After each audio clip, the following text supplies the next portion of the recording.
안녕하세요, 여러분. 최고야입니다. 이번 주에 제가 녹음을 하는 과정에서 교재 파일에 문제가 생겨서 뇌신경 계통에서 척수신경과 이 부분을 나가야 되는데 하지 못해서 우리가 일단 뇌에 대해서 한번 복습하는 시간을 갖도록 하겠습니다. 일단은 이 대뇌를 볼 텐데요. 우리가 중추신경계에 대해서 먼저 알아볼 거예요. 신경계 파트가 굉장히 내용이 많은 부분이 되겠죠. 그래서 중추신경계 먼저 알아볼 텐데요.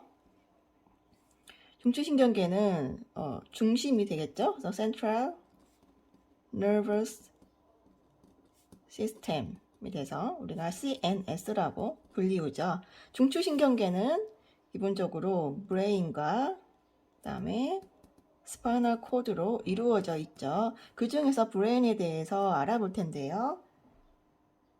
자, 이 브레인은 어떤 특징이 있나요? 얘를 이렇게 가져와서 브레인을 보자니 브레인은 머리뼈 안에 위치해 있습니다. 그래서 아주 두툼한 크라니움 두 개의 골에 둘러싸여 있어서 이것으로 보호를 받고 있고 무게는 대략 1에서 1.5kg, 대략 1.5kg이 되겠어요. 1.5kg인데 특징이 뭐가 있어요? 굉장히 이 정도면 무겁잖아요. 우리가 아령 같은 거 들어보면 500g도 무게감이 있는 건데 근데 우리가 크게 머리 무게를 느끼지 않는 거는 바로 뇌 척수액인 CSF가 있어서 부력의 작용으로 실제로는 50g의 무게로 느껴지게 된다. 50g이면은 대략 어느 정도의 무게인지 가늠이 되나요? 어느 정도 무게냐면은 바로 달걀 한 개의 무게가 되겠죠. 이렇게 1.5kg의 뇌 용량을 가지고 있고 이 같은 경우에 특징이 뭐냐? 20세경에 가장 무거운 그러한 5번이 되겠습니다. 그러다 보니까 어때요? 여러분 나이대에 가장 무겁죠? 가장 공부를 많이 하면 많이 할수록 뇌세포가 발달을 잘 할 수 있기 때문에 자, 이때가 중요하죠. 그러다 이후에는 점차 무게가 줄어들지만 지능에는 어떤 차이가 없으니까 지금 많이 공부하세요, 여러분. 자, 이렇게 이런 브레인은 다시 크게 세 가지로 나뉠 수가 있습니다. 어떤 걸로 나뉠 수 있나요? 먼저 우리가 지금 이거에 대해서 알아볼 거 이게 뭐예요? 네, 세레브럼 바로 대뇌가 되겠고 이 대뇌 같은 경우는 자, 대뇌는 대뇌가 있고 일단 종류를 먼저 볼까요? 그러면은 두 번째로는 그 뇌간 뇌줄기에 해당하는 브레인 스템 뭐겠어요? 브레인 스템 해서 뇌줄기 뇌간이라고도 불리우죠. 자, 이 종류가 있습니다. 그 다음에 브레인의 세 번째는 어디에 해당되겠어요? 네, 작은 뇌에 해당하는 세레벨럼이 되겠죠. 소뇌라고 불리우는 거. 네, 여기에 이렇게 이거는 이제로 할까요? 네. 이렇게 브레인 같은 경우는 세 가지로 나눌 수가 있는데 그 중에 오늘 좀 알아볼 거는 바로 세레브럼이 되겠습니다. 대뇌. 대뇌 같은 경우는 그림에서도 보시다시피 제가 이거 조정을 좀 잘 해야 할 텐데요. 보시다시피 위에서 본 모습이고 자, 이 모양을 보면은 이쪽 위쪽 부분이 바로 우리 눈이 있는 부분, 아래쪽 부분이 뒤통수 부분에 해당이 되겠습니다. 그렇다면은 이쪽이 right, 이쪽이 left에 해당이 되겠죠. 네. 이렇게 되겠죠. 그러면서 제가 이렇게 있는 것처럼 오른쪽 왼쪽처럼 되겠고 두 개의 반구로 나뉘어집니다. 얘를 뭐라고 얘기해요? 두 개의 반구를 네, 그렇죠. 얘가 바로 대뇌 반구. 화면이 잘 맞춰지나요? 네, 대뇌 반구. 그래서 cerebral 헤미스피어가 되겠고 이 헤미스피어가 오른쪽 왼쪽이 있고 이 사이를 무엇인가가 연결을 해주죠. 무엇이 연결해줘요? 네, 바로 뇌들보, 뇌량이라고 하는 백색질의 덩어리로 이렇게 연결이 되어 있습니다. 서로 이제 섬유가 맞교차해서 지나다니고 있는 그런 상태가 되겠죠. 뇌의 표면은 맨질맨질하지가 않고 이렇게 구불구불한 그런 형태를 띠고 있는데 볼록 이렇게 융기되어서 나오는 부분을 우리가 이랑이라고 하죠. 이랑은 자이러스. 이랑의 영어 명칭까지는 알진 않아도 돼요. 자이러스하고 볼록게 안쪽으로 그 파인 부분을 우리가 고랑이라고 하죠. 그래서 얘를 sulcus라고 부르죠. 그런데 뇌는 우리가 뇌 머리뼈의 명칭에 맞게 크게 옆이 몇 가지로 나뉘어져 있습니다. 그 중에서 앞쪽에 해당하는 부분, 우리 앞에 있는 부분의 뇌는 뭐라고 불려요?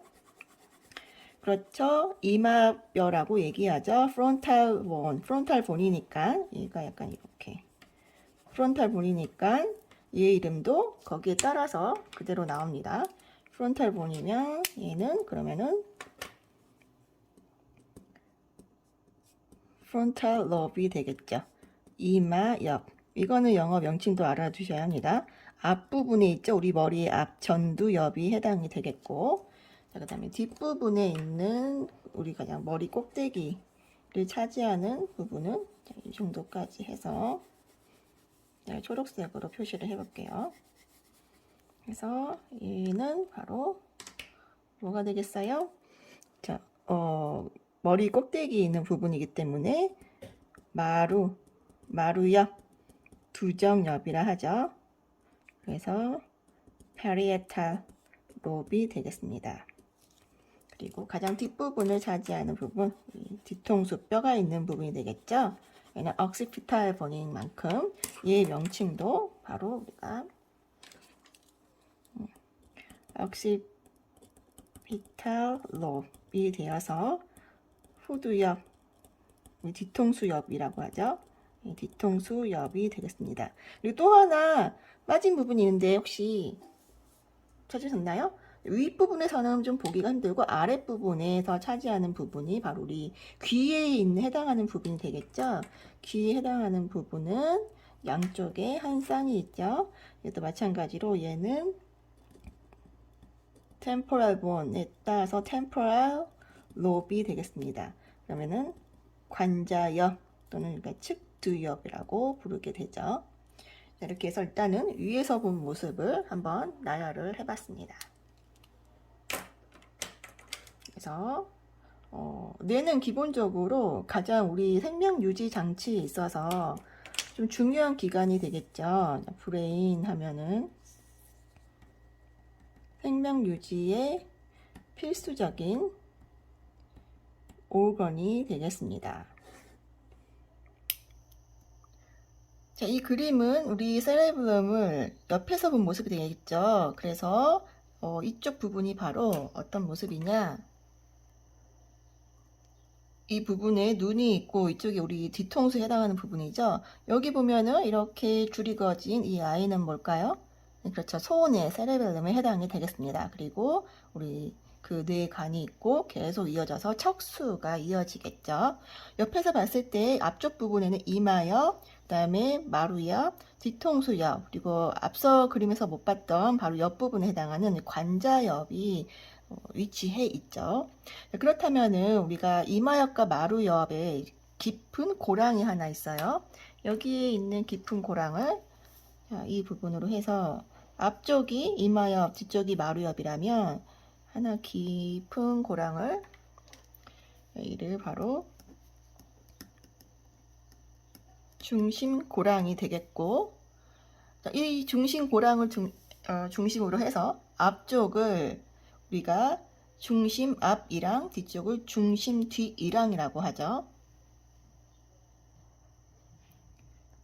그래서 이 정도는 여기는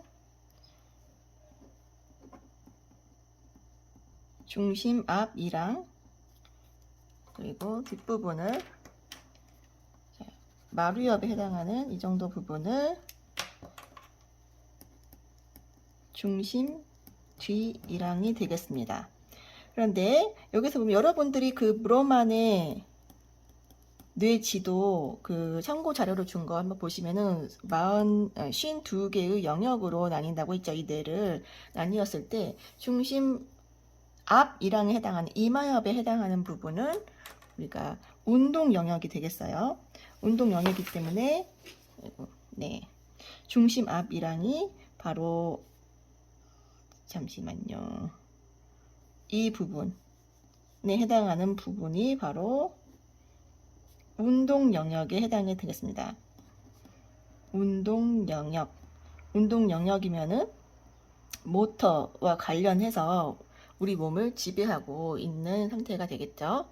그러면은 여기는 중심 앞 이랑에 있는 부분이기 때문에 이마엽에 해당이 되겠죠. 이마 옆쪽으로는 운동과 관련된 거. 그러면은 브로드만 영역의 4영역에 해당이 된다고 하네요. 자, 뒤에 있는 중심 T2랑에 해당하는 부분은 이쪽 부분은 그렇다면은 운동과 관련됐으니까 또 나머지가 되겠죠. 몸 감각 영역.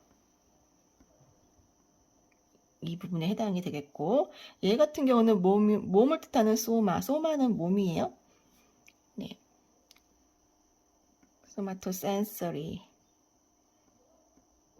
되겠고요. 얘 같은 경우는 마루엽에 있는 마루엽을 이상하게 썼네요, 제가. 마루엽에 해당하는 부분이 되겠고, 브로드만 영역 같은 경우는 여기가 1, 2, 3에 해당이 되겠습니다.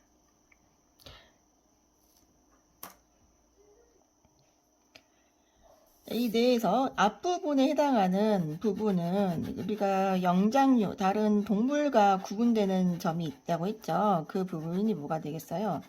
바로 생각하는 힘이 있다고 했죠. 그래서 이 이마엽 앞부분은 바로 우리가 이마 연합 영역이 되겠고, 바로 코그니션과 관련된 그런 기능을 담당하고 있습니다. 얘 같은 경우는 뭐예요? 그렇죠? 판단하고 생각하고 계획을 하고 무엇인가 결정을 하는 그러한 역할을 하는 것이 바로 이 부분에 해당이 됩니다. 밖에서 조금 소리가 들리죠? 공사하고 있기 때문에 양해 바래요.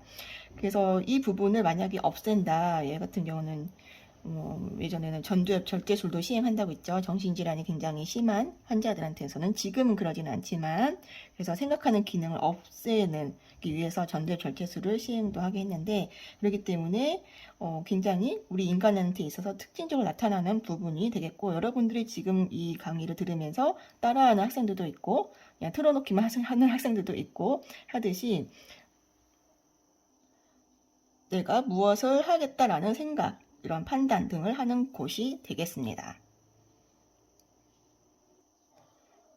그래서 이마 연합 영역이 되겠고, 이마 앞쪽, 이마 옆쪽에 해당하는 것 중에 우리가 또 하나 언급을 한번 해본 게 있어요.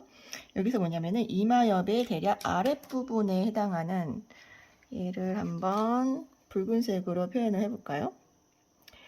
이 앞부분에 해당하는 부분이 만약에 이쪽 부분이 되겠어요. 네. 아래쪽에, 이마엽에서 아래쪽에 해당하는 부분은 얘가 운동 언어 영역에 해당이 되겠죠. 운동 언어 영역. 다른 말로는 브로카 영역이 되겠습니다. 이 브로카 영역 같은 경우는 어떤 기능이에요? 운동 언어니까 말을 하는 데 있어서 어떤 기능을 한다고 볼 수가 있겠어요. 그래서 브로카 중추가 되겠고, 운동, 그러니까 나중에 음성으로 소리를 내서 말을 하는 거기 때문에, 만약에 이 부분이 어떤 이유로, 예를 들면 뇌졸중에 해당이 되겠죠. 손상을 입었다라고 하면은 운동성 실어증이 발생을 하는데, 그래서 결국은 뭐예요? 발음이 좀 힘든 경우가 되겠습니다.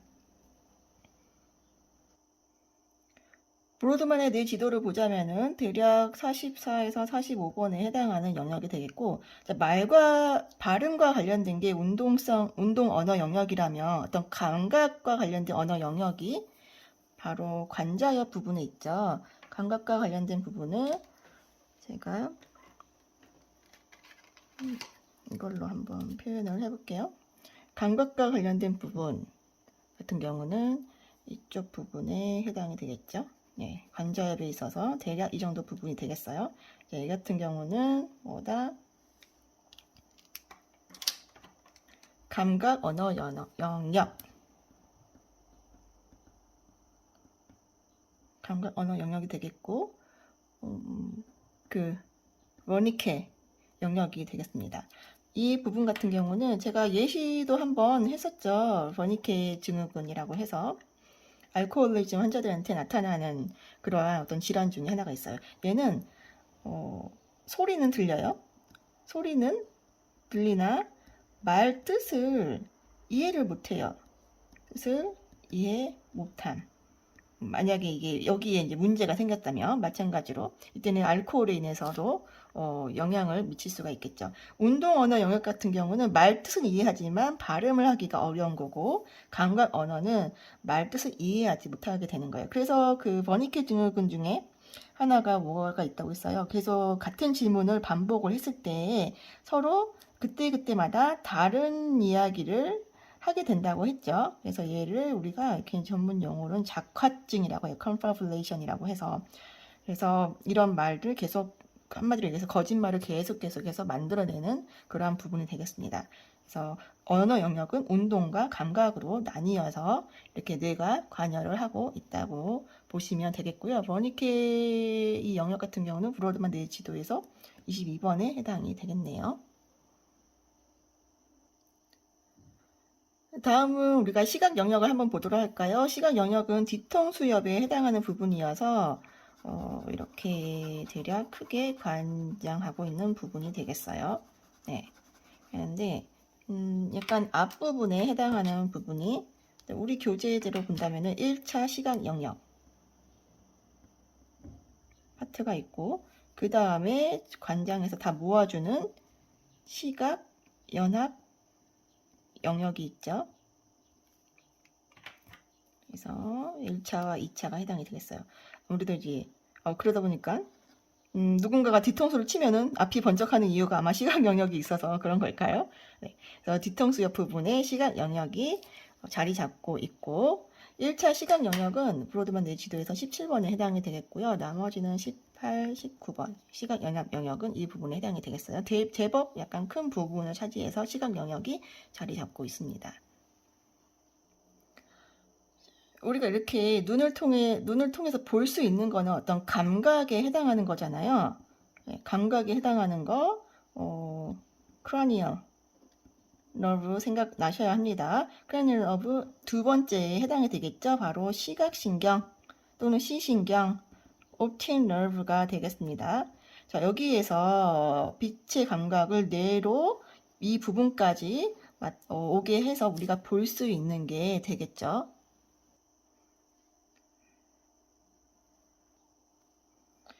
우리가 눈을 이렇게 봤을 때, 네, 제법 눈 같나요? 네, 수정체가 되겠고, 자, 이렇게 눈 모양이 오죠? 네, 이거는 이제 밑에서 바라본 모습이 되겠어요. 우리 교재에 여기 몇 페이지냐면 358페이지에 나와 있어요. 그럼 밑에서 바라본 모습이니까 이쪽이 right, 이쪽이 left가 되겠죠? OD, OS 둘 다 합쳐서 OU라고 했죠. 자, 그러면은 망막 쪽을 지나서 중간에 X자로 결합이 교차가 되는데, 망막 쪽에 있는 가쪽 라인은 바로 그대로 같은 방향으로 뇌로 들어가고, 가쪽 라인은 뇌로 들어가고, 반면에 안쪽에 있는 망막 안쪽에 있는 이러한 섬유는 이 지점에서 교차가 돼서 들어간다고 했어요. 화면을 좀 이렇게 해볼게요. 교차가 돼서 들어가죠.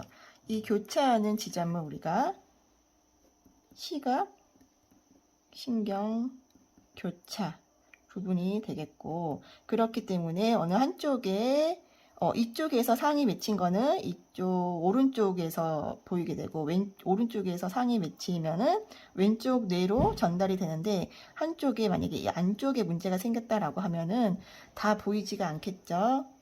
그래서 이 부분이 문제가 생기면은 한쪽만 보이는 반맹 현상이 나타나게 됩니다. 이런 교차 부분이 있기 때문에.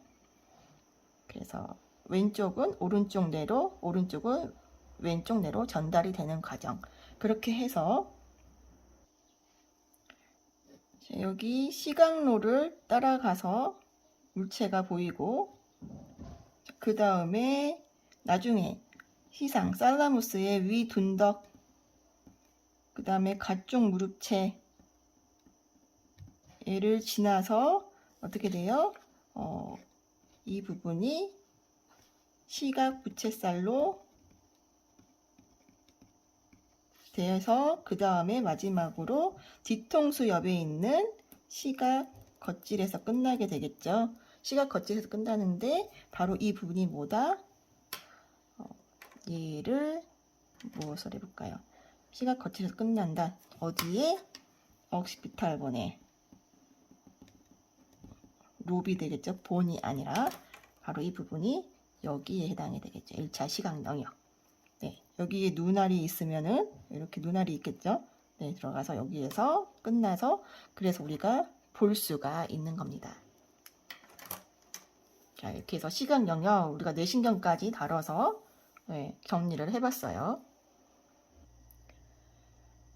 다음은 청각 영역을 한번 다뤄볼까요? 청각 영역은 마찬가지로 일단 관자엽의 약간 윗부분에 해당이 되겠는데요. 네, 윗부분에 해당이 돼서 위로 올라가서 여기서 한번 해볼게요. 얘가 바로 1차 청각 영역. 이 부분이 되겠고, 자, 그러면은 청각하면은 또 우리가 크라니언 너브도 한번 생각을 해봐야 되겠죠.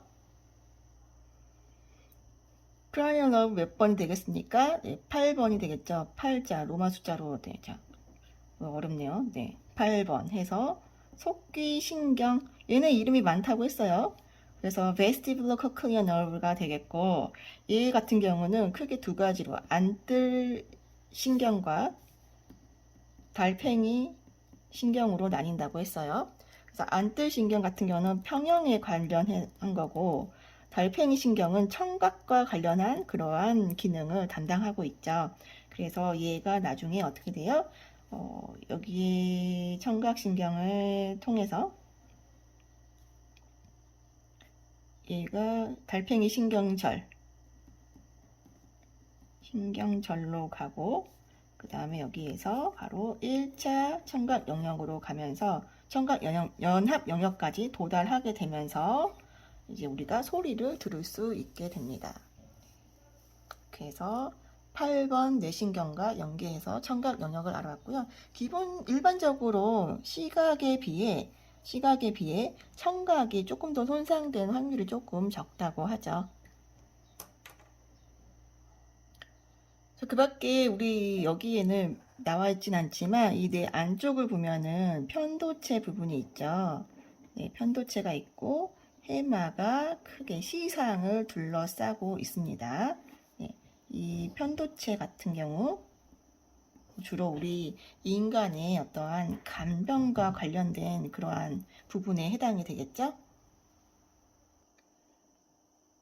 그리고 해마와 관련해서는 해마 부위와 관련해서는 무엇과 연관되어 있다고 했어요? 네, 연관이 되어 있는 게 기억과 관련이 되어 있습니다. 이렇게 해서 대뇌를 대략 이렇게 정리를 한번 해봤습니다. 그러면은 큰 대뇌를 봤으니까 더 깊게 들어가서 안쪽에 있는 뇌를 한번 들여다볼까요?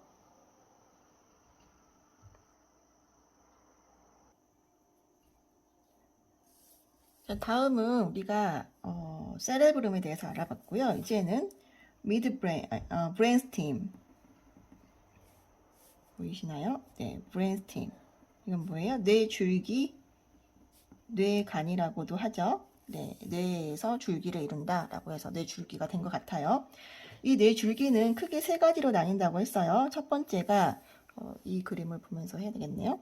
자, 이 부분에 해당하는 얘가 뭐예요? 이 아이가 바로 미드브레인 중간 뇌가 되겠고, 우리가 중뇌라고도 하죠. 그 다음에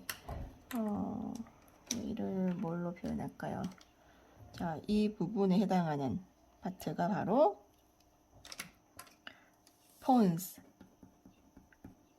다리뇌가 되겠고요. 그 다음에 이 부분에 해당하는 파트가 바로 medulla oblongata. 뭐예요? 숨뇌가 되겠죠? 네, 연수에 해당하는 부분이 되겠습니다.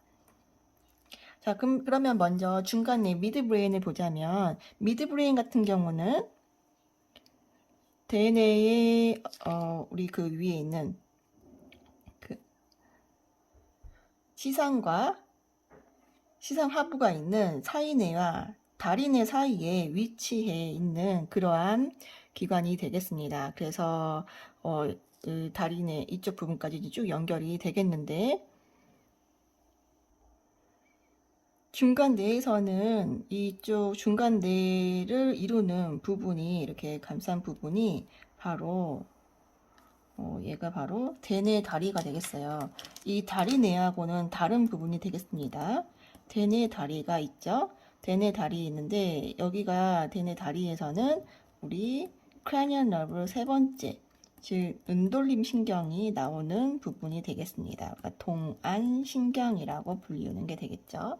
그래서 ocular motor nerve가 나오는 그러한 지점이 되겠고, 그 뇌신경 또 하나 더 나오죠. 얘 같은 경우는 4번 신경인 뭐가 되겠어요? 도르래 신경, 눈 운동과 관련된 신경이, 마찬가지 눈 운동과 관련된 신경이 되겠죠. trochlear nerve가 나오고 있습니다. 자, 그러면은 여기에서 봤을 때 가운데에 구멍이 보여요. 길. 가운데의 길이 어디 있냐? 자, 이 부분을 말하는 겁니다. 이 부분. 자, 이 부분을 우리가 뭐라고 해요? 얘를 중간 뇌 수도관이 되겠고, 수도관이니까 물길이 다 지나다니는 통로가 되겠죠. 지나다니는 통로. 이 부분을 우리가 넷째, 그렇죠, 뇌실이 되겠죠. 여기서는 위쪽 부분에 셋째 뇌실이 있는데 보이진 않아요. 바로 이 중간 뇌 수도관이 넷째 뇌실과 셋째 뇌실을 연결해주는 그러한 통로 길이 되겠습니다.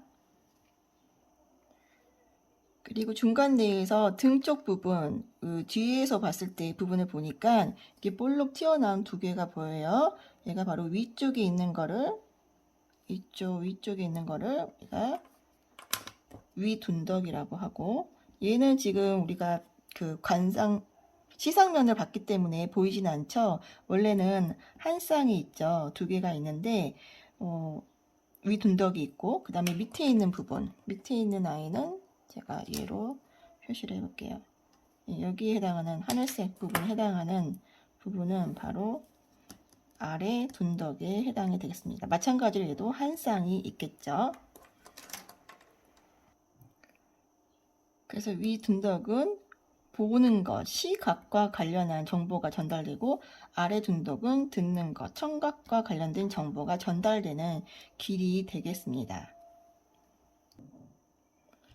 그리고 중간뇌를 단면으로 보자면은 그 구조물 중에 하나가 흑색질이 있죠. 자, 흑색질에 있는 신경세포는 무엇을 많이 분비한다고 했어요? 신경 전달 물질 중에 하나인 바로 도파민이 분비가 된다고 했습니다. 도파민 같은 경우는 만약에 과다 분비가 되면은 조현병과 연결된다고 했죠. 스키조프레니아와 연결이 되는 그러한 질환이 되겠어요. 자, 그러면서 아무래도 도파민이 많이 분비되니까 도파민을 줄이는 약물을 주면은 이러한 증상이 감소되지 않을까 해가지고 도파민 차단제 약물을 줬더니 부작용 중에 하나, 사이드 이펙트가 나타났죠. 얘가 뭐예요? 바로 추체외로 증후군이라고 해서 엑스트라 피라미달 신드롬이라는 그러한 EPS 현상이 발생하게 돼요. 그래서 여기서 보면 추체가 나오죠. 수체라는 명칭이 나오는데 우리 교재에서는 피라밋에 해당이 되겠습니다. 피라밋에 해당하는 부분은 바로 이쪽 순례와 연결이 되어 있습니다. 지금 메들라 오블롱가타에서 이렇게 앞쪽으로 봤을 때에 볼록 튀어나오는 부분이 있어요. 얘 이름을 피라밋이라고 하는데 피라밋.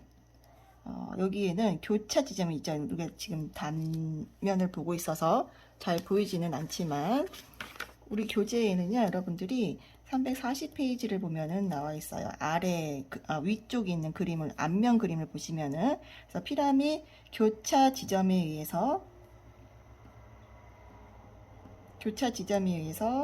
우리의 그 오른쪽과 왼쪽이 서로 이제 엇갈려서 반응을 나타내게 되는 거죠. 그래서 오른쪽 반구에서는 right hemisphere에서는 왼쪽의 몸통을 담당하게 되겠고 왼쪽에 대해서는 오른쪽의 몸을 담당하게 되는 그러한 부분이 일어나고 있습니다. 여러분들 여기 제가 언급했던 EPS는 알진 않아도 돼요. 그러면은 마치 시각 교차가 나타나는 것처럼 이렇게 서로 엇갈려서 우리 몸이 서로 반응을 나타내는 게 좀 다르다는 거고, 그래서 오른쪽으로 만약에 CVA 뇌졸중이 발생했다라고 하면은 오른쪽 뇌 브레인이 되겠죠. 뇌출혈이 막 일어났다라고 하면은 왼쪽에 몸에서 우리가 마비 현상, 그 팔스 현상이 왼쪽으로 나타나게 되는 거죠.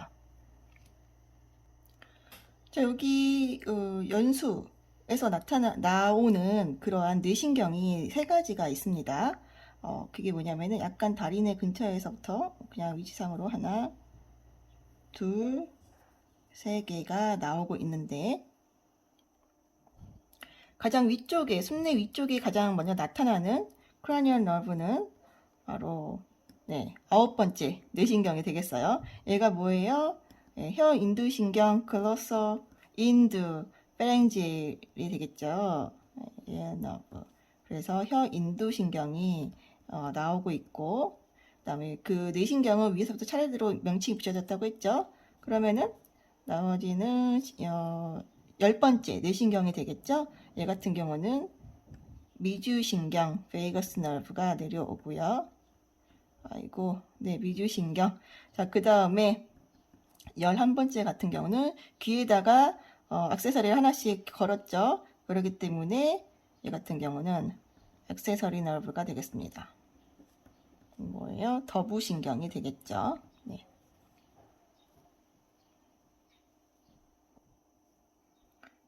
혀 인두신경은 설인신경, 더부신경은 부신경. 이 명칭 다 알아둬야 되기 때문에 계속 제가 언급을 하고 있습니다. 자, 크라니얼 너브가 나왔으니까 한번 얘기를 하자면 혀 인두신경은 혀, 글로설, 인두, 페랭질이니까 운동과 감각에 모두 해당하는 혼합신경이 되겠죠. 그래서 나중에 삼키는 작용을 혀가 도와주는 거고 인두의 삼킨 작용도 같이 도와주는 거고 그 다음에 약간 치매 분비를 도와주는 그러한 역할을, 감각과 관련된 역할을 담당하는 게 바로 혀 인두신경에 해당이 되겠습니다. 이걸 통해서 우리가 음식물을 삼킬 수 있고 치매 분비도 할 수가 있는 거죠. 이 10번 베이거스 너브 같은 경우는 이 뇌신경에서 그 두꺼운 신경에 좀 해당이 되겠고요. 얘 같은 경우도 혼합신경에 해당이 된다고 했어요. 베이거스 일정한 경로를 달리지 않은 통로 밖의 길을 달리는 그런 미주라는 뜻이 되겠는데, 그래서 각각의 다른 신경은 어떤 특정한 기관, 특히 이제 목이나 머리 쪽에 한정 지어져서 기능을 담당을 하고 있지만 미주신경은 우리 몸 내장기관에 많이 분포해 있다고 했죠. 그래서 그렇기 때문에 우리 내장기관의 어떤 운동이랄지 아니면은 심장과 관련된 박동이랄지 다 관여를 하기 때문에 얘 같은 경우도 혼합신경에 해당이 되겠습니다. 가장 우리 몸에 넓게 분포해 있는 그러한 뇌신경이 되겠어요. 이때 제가 얘기했던 게 미주신경선 실신과 연관되어 있다고 했죠. 나중에 얘는 자율신경 실조증과도 관련이 되어 있습니다.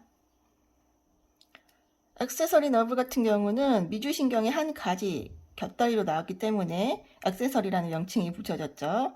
그래서 얘는 말이 자꾸 꼬이네요. 순전히 운동과 관여를 하기 때문에 어깨를 으쓱하게 해주는 등 세모근에 관여를 하고, 그 다음에 고개를 돌릴 수 있는 이러한 목 빗근에 관여를 하는 그러한 뇌신경이 되겠습니다. 이 내용이 어디 있냐? 숨뇌와 연결돼서 같이 알아두시면 되겠어요. 그리고 숨뇌 같은 경우는 또 중요한 작용을 하는 게 있죠. 놓치면 안 돼요. 아이고, 죄송합니다. 네, 숨뇌에 가장 큰 또 역할이 있어요. 네, 얘 같은 경우는 우리가 지금 호흡을 할 수 있죠. 호흡과 관련된 중추가 있고, 그 다음에 삼키는 작용도 할 수가 있고, 네, 여기 혀 인두신경이 있기 때문에 심장의 운동, 미주신경이 있죠. 침과 땀의 분비, 네, 이런 것들을 모두 관여를 하고 있습니다. 다음은 우리 브레인스팀 뇌줄기에서 그 다리뇌, 폰스를 한번 보도록 할까요? 폰스 같은 경우는 미드브레인과 그 다음에 메듈라 오블ongata와 중간에 위치해 있기 때문에 다리뇌가 되겠고요. 얘 같은 경우는 이 뒤쪽 부분을 보면요. 약간 물론 숨내 부분도 해당이 되겠지만 이쪽 부분, 약간 등 쪽 부분에는 약간 마름 목골에, 그러니까 마름 오목이라고 한 부분이 있어서 나중에 넷째 뇌실의 바닥을 이루고 있고요. 다리 내에서도 뇌신경이 많이 나옵니다. 먼저 3차 신경, 그 다음에 여기 거의 경계선 부분에 해당이 되겠죠. 이 숨뇌하고 편의상 이렇게 그려볼게요. 갓돌림 신경, 얼굴 신경, 속기 신경이 나옵니다. 가장 위쪽에서 보면은 3차 신경, 3차 신경. 네, 3차 신경은 뭐가 되겠어요? 크라니얼 너브 5번에 해당이 되겠죠. 그래서 트라이저미널 너브가 되겠고, 이 뇌신경 중에서 가장 두껍다. 가장 두껍다. 그리고 3차, 3개의 갈래가 나오는 신경이기 때문에 3가지로 나뉘게 되겠죠. 바로 눈신경, 위턱신경, 그 다음에 아래턱신경의 이 3가지로 나뉘게 됩니다. 그래서 눈과 위턱 같은 경우는 감각과 관련된 것, 아래턱은 감각과 운동 모두 다 관련된 거기 때문에 3차 신경은 결론적으로 혼합신경에 해당이 되겠죠. 네, 3차 신경, 혼합신경에 해당이 되겠습니다. 그렇기 때문에 이 3차 신경 얼굴을 대부분 관여를 하기 때문에 우리 여러분 교재 361페이지에 나와 있죠.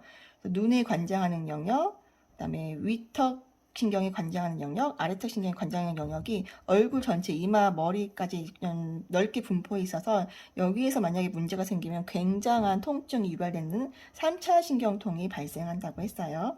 그래서 3차 신경통 굉장히 아프기 때문에 스트레스 관리도 잘 해줘야 되겠죠. 그 다음에 나오는 게 순서대로 나온다고 했으니까 이 아이는 제가 얘로 해준다면 갓돌림 신경, 갓돌림 신경은 돌리는 거죠. 눈과 관련된, 눈 운동과 관련된 신경이 되겠어요. 외전 신경이 되겠고, 이 같은 경우는 cranial nerve 6번이 되겠어요. 3차 신경은 오산불고기 해서 제가 기억을 해두라고 했죠. 갓돌림 신경은 외전이라는 말에서 나왔기 때문에 adjacent nerve가 되겠고, 갓돌림 신경 예쁘게 해볼까요? 네. 자, 눈과 관련된, 눈 운동과 관련된 신경이 되는데, 이 같은 경우는 가쪽 고등근, 그래서 안구를 바깥쪽으로 돌려주는 그러한 기능을 하게 된다. 그래서 특징이 뭐냐, 안구 운동 중에서 운동 신경 중 가장 어떻다고 했어요? 경로가 길다. 그렇기 때문에 어때요? 손상받기 쉬운 신경이 되겠다. 그래서 얘 같은 경우는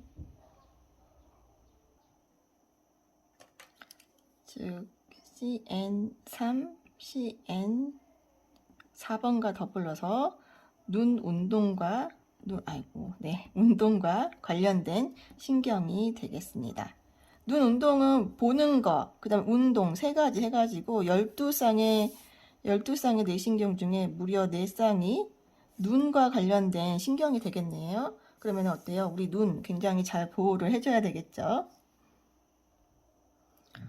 자, 이렇게 해서 갓떨림 신경이 다리 내에서 나오게 되겠고, 자, 또 하나는 경로가 자꾸 이탈되네요. 여기 보면은 그 다음에 6번이니까 7번이 되겠죠. 7번은 럭키 세븐 웃으면 복이 옵니다.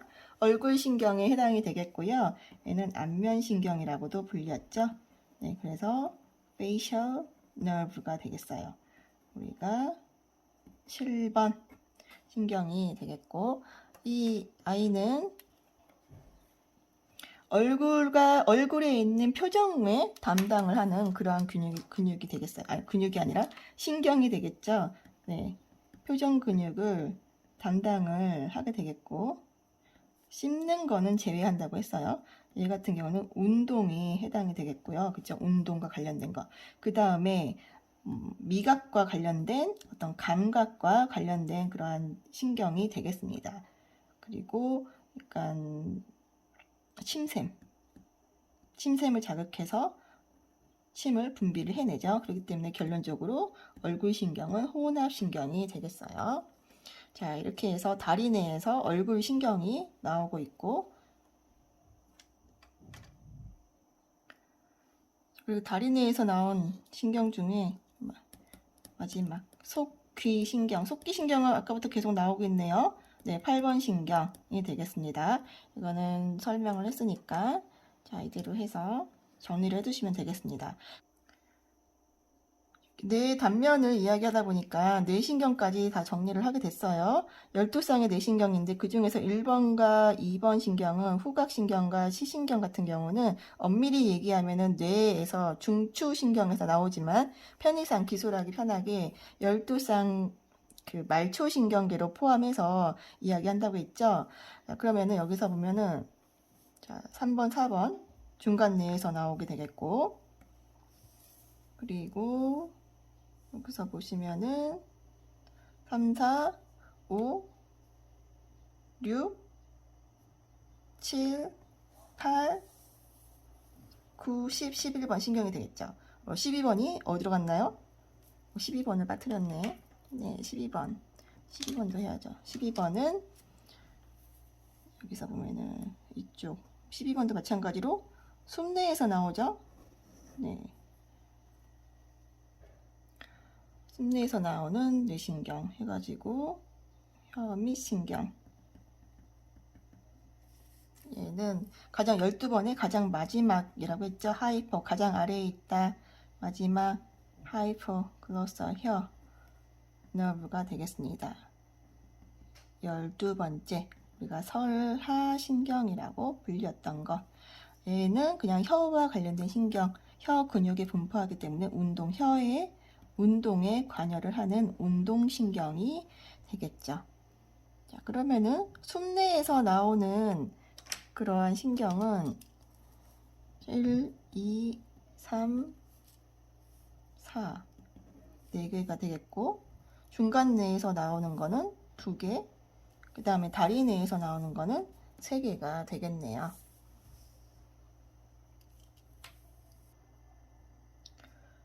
여기에서 자, 손해를 잠깐 들여다볼까요? 손해 같은 경우는 뭘로 표현을 할까요? 이쪽 뒤통수 옆 안쪽으로 해서 나와져 있죠. 넷째 내실 앞에 두고 있는 파트가 손해가 되겠습니다. 작은 대뇌보다는 작은 뇌가 되겠고, 얘를 보자면 네, 이 특징은 나중에 에레블럼 손해 가장 중요한 게 뭐야? 중요한 것만 언급을 하자면은 균형 유지를 하는 데 있어서 절대적인 그런 역할을 하고 있죠. 평형과 관련돼서. 그 다음에 이거가 가장 중요한 것 같아요. 그 다음에 프루키니에 세포가 있다. 세포. 그리고 우리가 대뇌에서 다루지 않았던 사이뇌가 있어요. 간뇌, 다이엔세팔론이 바로 이 부분 두 가지만 알아보도록 할게요. 얘는 시상, 살라무스. 그다음에 자, 이쪽 파트에 해당하는 게 바로 하이포살라무스라고 보시면 되겠어요.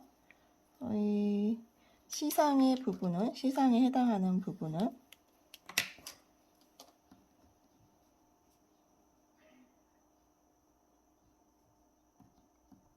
살라무스, 시상에 해당하는 부분은 약간 이 부분에 우리 눈에는 보이지 않은 넷째 뇌실이 있고 셋째 뇌실이 딱 있죠. 셋째 뇌실이 있는데 얘 같은 경우는 모든 감각을 대뇌로 전달해주는 역할을 하죠. 감각 전달. 그런데 제외된 게 뭐가 있어요? 후각 제외. 네, 후각을 제외해서 감각을 전달을 해주고 그 중에서 가장 대표적인 게 시각, 보는 것과 듣는 것, 청각에 해당이 되겠죠. 시각은 가쪽 무릎체, 청각은 안쪽 무릎체를 통해서 전달이 돼서 나중에 대뇌로 이동을 하게 됩니다. 그 다음에 우리가 주의 깊게 봐야 할 게 바로 이 하이포살라무스 시상하부예요. 네, 시상하부 같은 경우는 우리 몸에서 자율신경계가 내분비 계통을 관장해주는 그런 역할을 하고 있어요. 그렇기 때문에 어떠한 체온, 삼투압, 그다음에 혈압, 그리고 pH, 혈당 이런 거에 관여를 하기 때문에 결국은 이게 뭐예요? 어떤 행동이 아니라 어떤 역할이에요?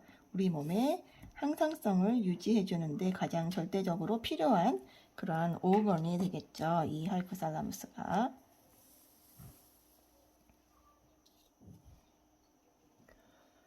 이렇게 해서 우리가 뇌에 대해서 정리를 해봤습니다. 좀 도움이 되었으면 합니다.